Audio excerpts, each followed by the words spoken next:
Halo Sobat Penjelajah, selamat datang kembali di saluran Kenapa Itu Ya? Tempat kita mengupas tuntas segala rasa penasaran kalian tentang dunia ini bersama saya, Kucing Menjelajah. Hari ini, kita akan menyelami sebuah topik yang mungkin sering menghantui mimpi buruk kalian atau setidaknya sering kalian lihat di film-film bencana yang epik. Bayangkan sebuah kapal raksasa, megah dan kokoh, tiba-tiba mengalami nasib naas di tengah samudera yang luas. Perlahan namun pasti, kapal itu mulai tenggelam. Dan di saat-saat terakhir, ketika buritan kapal terangkat dan meluncur ke kedalaman laut, ada satu pertanyaan besar yang selalu muncul di benak kita. Apakah kapal itu akan menghisap segala sesuatu di sekitarnya? Kita sering mendengar cerita atau melihat adegan dramatis di mana sekoci, puing-puing, dan bahkan orang-orang yang berenang di permukaan tersedot tanpa ampun ke dalam pusaran air yang mengerikan saat kapal besar tenggelam. Seolah-olah laut tiba-tiba membuka mulutnya dan menelan segalanya. Banyak orang percaya bahwa kapal yang tenggelam bertindak seperti penyedot debu raksasa, menciptakan gaya hisap vakum yang tak terelakkan. Tapi Sobat Penjelajah, apakah itu benar-benar terjadi? Apakah itu fakta ilmiah? Atau hanya mitos yang dibesar-besarkan oleh Hollywood? Untuk menjawab ini, kita tidak bisa hanya menebak-nebak, kita perlu memakai kacamata sains, khususnya bidang fisika yang disebut mekanika fluida. Kita akan membedah apa yang sebenarnya terjadi pada air ketika sebuah benda seberat puluhan ribu ton menghilang dari permukaan.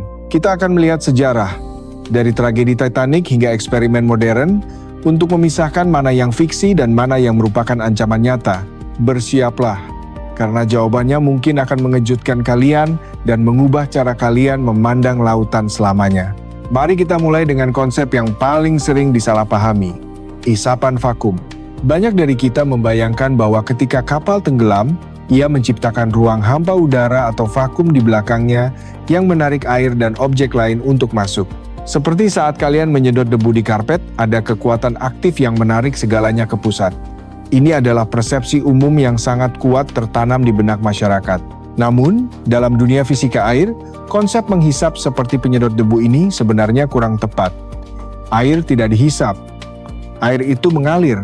Perbedaan kata ini sangat penting Sobat Penjelajah. Mari kita sederhanakan. Bayangkan kalian memiliki sebuah ember penuh air. Lalu kalian memasukkan tangan kalian ke dalamnya. Apa yang terjadi? Air akan minggir untuk memberi ruang bagi tangan kalian.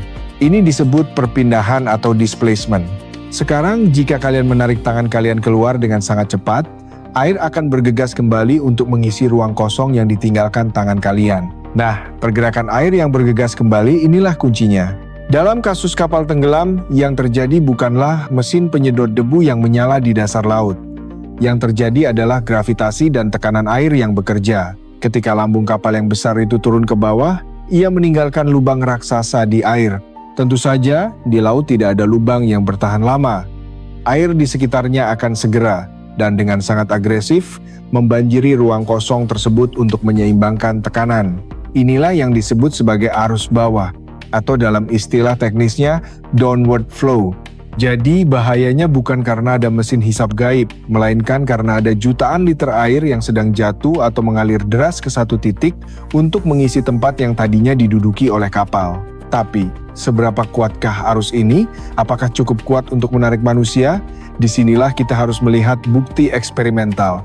Kalian mungkin pernah menonton acara legendaris Mythbusters. Mereka pernah melakukan percobaan khusus untuk menguji mitos ini. Mereka menggunakan sebuah kapal kecil, sejenis kapal tunda atau tugboat, dan menenggelamkannya. Mereka menempatkan manekin atau boneka uji di dekat kapal tersebut untuk melihat apakah boneka itu akan tersedot ke bawah. Hasilnya mengejutkan. Kapal kecil itu tenggelam, tapi boneka-boneka itu tetap tenang mengapung di permukaan. Hampir tidak ada gangguan berarti. Tidak ada pusaran air mematikan, tidak ada hisapan dahsyat. Berdasarkan eksperimen ini, mereka menyimpulkan bahwa mitos kapal menghisap orang itu busted atau tidak terbukti. Namun, tunggu dulu Sobat Penjelajah. Jangan buru-buru mengambil kesimpulan bahwa kita aman sepenuhnya. Ada satu variabel besar yang membedakan eksperimen tersebut dengan kenyataan di lautan lepas. Variabel itu adalah skala. Kapal yang digunakan dalam eksperimen tersebut relatif kecil, Jumlah air yang dipindahkan tidak seberapa dibandingkan dengan luasnya permukaan air. Tapi, bagaimana jika kita bicara tentang monster lautan? Bagaimana jika kita bicara tentang RMS Titanic? Mari kita kembali ke tanggal 15 April 1912. Tanggal yang tidak akan pernah dilupakan dalam sejarah maritim. Kapal Titanic, kebanggaan White Star Line, memiliki panjang sekitar 270 meter. Bayangkan, itu hampir sama dengan panjang 3 lapangan sepak bola yang digabungkan. Ketika benda sebesar itu bergerak, ia memindahkan air dalam jumlah yang tak terbayangkan. Ketika Titanic tenggelam, ia tidak tenggelam sekaligus dalam 1 detik. Prosesnya memakan waktu sekitar 2 jam 40 menit. Namun, ada momen-momen kritis, terutama saat kapal patah dan bagian-bagian besarnya meluncur cepat ke dasar. Di saat itulah fisika fluida bekerja dengan skala yang mengerikan. Bayangkan sebuah gedung pencakar langit yang tiba-tiba runtuh ke dalam tanah. Udara dan debu akan tersedot masuk untuk mengisi ruang kosong itu, bukan? Di laut, air jauh lebih berat dan lebih padat daripada udara. 1 liter air beratnya 1 kilogram. Jika sebuah kapal seberat 40 kiloton atau 50 bulu ton tenggelam dengan cepat. Ia menciptakan kekosongan yang harus diisi oleh puluhan ribu ton air dalam hitungan detik. Energi yang dihasilkan dari pergerakan air ini setara dengan air terjun raksasa. Tapi bedanya, air terjun ini tidak jatuh dari tebing, melainkan jatuh dari permukaan laut menuju ke kedalaman. Inilah yang disebut arus bawah yang mematikan. Mari kita ambil contoh lain yang lebih ekstrim dari segi kecepatan. Kapal perang HMS Hood, kapal kebanggaan Angkatan Laut Inggris ini memiliki berat sekitar 40 militon. Dalam pertempuran melawan Bismarck pada Perang Dunia II, HMS Hood meledak dan tenggelam hanya dalam waktu 3 menit. 3 menit? Sobat penjelajah, bayangkan benda seberat 40,000 ton menghilang dari permukaan laut hanya dalam waktu sesingkat merebus mie instan. Kecepatan tenggelam ini adalah faktor kunci. Semakin cepat kapal tenggelam, semakin cepat air harus bergerak untuk mengisi ruang kosongnya. Dalam kasus HMS Hood, air akan bergegas masuk dengan kecepatan dan kekuatan yang luar biasa, menciptakan turbulensi dan arus bawah yang sangat mungkin menarik apa saja yang ada di dekatnya, termasuk skoci dan manusia. Jadi bahaya itu nyata, tetapi sangat bergantung pada 3 hal: ukuran kapal, kecepatan tenggelam, dan posisi kalian. Jika kalian berada tepat di atas bagian kapal yang sedang meluncur deras ke bawah, kalian berada di zona bahaya utama. Air di permukaan tempat kalian mengapung sedang runtuh ke bawah untuk mengisi ruang yang ditinggalkan kapal. Kalian tidak ditarik oleh kapal, tapi kalian sedang menaiki lift air yang turun ke dasar laut. Ada sebuah kejadian nyata yang sangat mengerikan yang membuktikan betapa dahsyatnya kekuatan air yang mengisi ruang kosong. Ini bukan di laut lepas, tapi di sebuah danau. Insiden Danau Payneur pada tahun 1980, Danau Payneur di Louisiana, Amerika Serikat awalnya adalah danau air tawar yang tenang dengan kedalaman rata-rata hanya 3 meter. Namun di bawah danau itu ada tambang garam. Suatu hari, sebuah kesalahan pengeboran minyak secara tidak sengaja menembus atap tambang garam di bawah danau. Apa yang terjadi? Selanjutnya adalah mimpi buruk geologis. Air danau mulai mengalir masuk ke dalam lubang tambang garam tersebut. Lubang itu membesar dengan cepat karena garam yang larut. Dalam waktu singkat, seluruh danau berubah menjadi pusaran air raksasa atau vortex. Pusaran air ini begitu kuat sehingga ia menelan anjungan pengeboran, 11 tongkang atau kapal besar pengangkut barang, pepohonan, dan bahkan sebagian daratan di sekitarnya. Bayangkan, 11 kapal besar tersedot masuk ke dalam lubang seperti mainan di dalam wastafel. Kejadian Danau Payneur ini adalah bukti nyata dan tak terbantahkan bahwa jika ada ruang kosong yang cukup besar di bawah air dan air mengalir masuk untuk mengisinya, kekuatan yang dihasilkannya bisa sangat destruktif. Ini memvalidasi konsep bahwa hisapan atau arus masuk yang kuat itu bisa terjadi jika kondisinya tepat.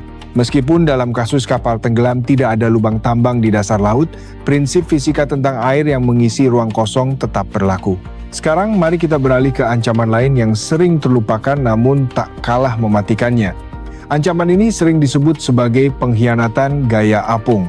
Sobat penjelajah, kita semua tahu bahwa kita bisa mengapung di air, apalagi jika kita memakai jaket pelampung atau life jacket. Prinsip Archimedes mengajarkan kita bahwa gaya apung sama dengan berat air yang dipindahkan oleh tubuh kita. Karena tubuh manusia memiliki densitas yang mirip dengan air dan paru-paru kita berisi udara, kita cenderung mengapung. Jaket pelampung menambah daya apung itu secara signifikan. Tapi, apa yang terjadi jika air itu sendiri berubah? Ketika kapal besar tenggelam, ia tidak hanya membawa besi dan baja ke dasar laut.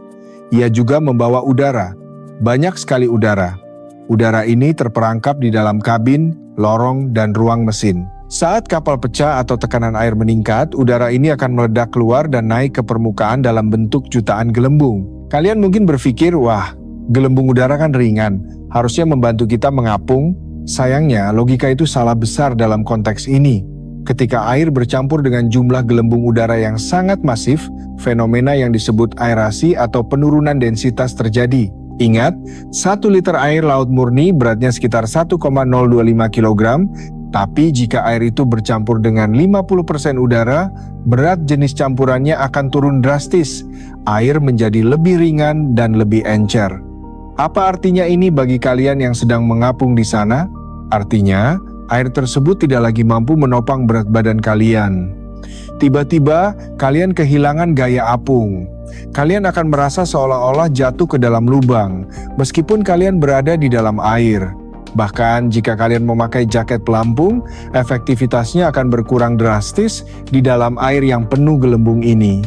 Kalian bisa tenggelam lebih dalam, terseret ke bawah bukan oleh hisapan, tapi karena air di sekitar kalian tidak lagi cukup padat untuk menahan kalian di permukaan. Inilah yang dimaksud dengan pengkhianatan gaya apung. Di saat kalian paling membutuhkan air untuk menahan kalian, air itu justru melemah karena gelembung udara dari kapal yang tenggelam. Mari kita dengarkan apa kata para saksi mata. Sejarah mencatat kesaksian yang beragam dari para korban selamat tragedi maritim. Pada kasus Titanic, kesaksiannya terbelah. Beberapa orang yang berada di sekoci atau berenang agak jauh mengatakan mereka hampir tidak merasakan hisapan sama sekali. Kapal itu meluncur dengan anggun dan mengerikan ke bawah dan air hanya beriak. Namun ada juga kesaksian dari mereka yang berada sangat dekat. Seperti Charles Joffin, kepala pembuat roti di Titanic. Dia mengklaim dia berdiri di bagian paling belakang kapal saat kapal itu turun. Dan dia hanya melangkah ke air tanpa rambutnya basah. Dia tidak merasakan hisapan. Tapi, ada juga cerita lain. Penumpang yang berada di dekat cerobong asap atau ventilasi besar melaporkan ditarik ke arah bukaan tersebut saat air membanjiri masuk. Ini masuk akal. Jika ada lubang besar di kapal yang belum terisi air akan menyedot apa saja di dekatnya untuk masuk ke dalam kapal. Jadi, bahaya hisapan lokal di sekitar pintu, jendela, atau ventilasi itu sangat nyata. Bandingkan dengan RMS Lusitania yang ditenggelamkan oleh torpedo Jerman pada tahun 1915. Kapal ini tenggelam hanya dalam 18 menit, jauh lebih cepat dari Titanic. Para penyintas Lusitania banyak yang melaporkan pusaran air yang kuat dan puing-puing yang berputar-putar, menyulitkan mereka untuk berenang menjauh. Ini konsisten dengan prinsip fisika kita tadi. Semakin cepat tenggelam, semakin besar energi kinetik air, dan semakin kuat arus bawah yang terbentuk. Selain arus air dan gelembung, ada satu pembunuh senyap yang sering kali lebih berbahaya daripada hisapan itu sendiri, yaitu suhu air. Di Atlantik Utara, tempat Titanic beristirahat, suhu air saat itu berkisar antara 0,2 hingga 2 derajat Celcius. Air asin bisa tetap cair di bawah titik beku air tawar. Masuk ke dalam air sedingin itu bukan sekadar kedinginan, itu adalah shock termal bagi tubuh. Dalam suhu seperti itu, manusia rata-rata hanya memiliki waktu 15 hingga 30 menit sebelum kehilangan kesadaran akibat hipotermia. Jantung akan berdetak tak beraturan, otot-otot akan kaku sehingga kalian tidak bisa berenang, dan akhirnya kesadaran menghilang. Banyak korban Titanic yang mengenakan pelampung ditemukan meninggal bukan karena tenggelam, tetapi karena hipotermia. Mereka mengapung, tapi nyawa mereka sudah terenggut oleh dingin. Jadi sobat penjelajah, jika kita merangkum semua bahaya ini, apa yang harus kita lakukan jika amit-amit kita berada dalam situasi kapal tenggelam? Pertama, aturan emasnya adalah jarak. Semakin jauh kalian dari kapal, semakin aman. Untuk kapal seukuran Titanic atau kapal pesiar modern dengan panjang sekitar 300 meter, jarak aman yang disarankan adalah sekitar 600 hingga 900 meter. Ini mungkin terdengar sangat jauh, apalagi jika harus berenang di laut bergelombang. Tapi itulah zona aman untuk menghindari puing-puing yang mencuat kembali ke permukaan, ledakan gelembung udara, dan arus bawah. Kedua, jika kalian merasakan arus menarik kalian ke bawah, jangan panik dan mencoba berenang lurus ke atas atau vertikal. Melawan arus air yang turun itu sangat sulit dan hanya akan menguras tenaga kalian yang berharga. Ingat, kalian punya batas waktu sebelum kelelahan atau kedinginan. Strategi terbaik adalah berenang ke samping atau horizontal. Bayangkan kalian terjebak dalam arus sungai yang deras, kalian tidak berenang melawan arus, tapi berenang menyamping menuju tepian. Di laut, tepian itu adalah area air yang tenang di luar zona jatuhnya kapal. Berenanglah menjauh dari pusat kejadian secara horizontal sampai kalian merasakan tarikan air melemah, baru kemudian berenang ke atas. Ketiga, jika kalian terseret ke bawah dan kehilangan orientasi, tidak tahu mana atas dan mana bawah karena gelap atau panik, lihatlah gelembung udara. Gelembung udara adalah kompas alami, mereka akan selalu bergerak naik menuju permukaan. Ikuti arah gelembung itu. Follow the bubbles, itu mantra keselamatannya. Dan tentu saja, pertahankan panas tubuh sebisa mungkin. Jika kalian memiliki pelampung, lakukan posisi help atau heat escape listening position dengan menekuk lutut ke dada dan memeluknya untuk melindungi organ vital dari air dingin. Sobat penjelajah, laut adalah tempat yang penuh misteri dan kekuatan yang luar biasa. Mitos tentang kapal yang menghisap seperti penyedot debu mungkin berlebihan jika kita membayangkan lubang hitam di laut. Namun, realitas fisika tentang perpindahan air, arus bawah atau downward flow, dan penurunan densitas akibat gelembung udara adalah bahaya yang sangat nyata dan ilmiah. Kapal kecil mungkin tidak akan menarik kalian. Tapi kapal raksasa yang tenggelam cepat atau kapal dengan ruang-ruang besar yang belum terisi air bisa menciptakan kondisi mematikan di sekitarnya. Pelajaran terpenting dari sini bukanlah untuk menjadi takut pada laut, tetapi untuk menghormatinya. Memahami mekanika fluida dan bahaya di balik tenggelamnya kapal memberikan kita bekal pengetahuan. Kita jadi tahu bahwa di balik pemandangan dramatis sebuah kapal yang hilang di telan ombak, ada tarian fisika yang rumit antara gravitasi, tekanan, dan massa jenis. Semoga penjelasan kali ini mencerahkan dan menambah wawasan kalian. Ingat, pengetahuan adalah pelampung terbaik dalam samudera kehidupan. Jangan lupa untuk terus bertanya, terus mencari tahu, dan tetap penasaran. Saya, Kucing Menjelajah, undur diri dulu. Sampai jumpa di petualangan pengetahuan berikutnya. Tetap aman dan salam penjelajah.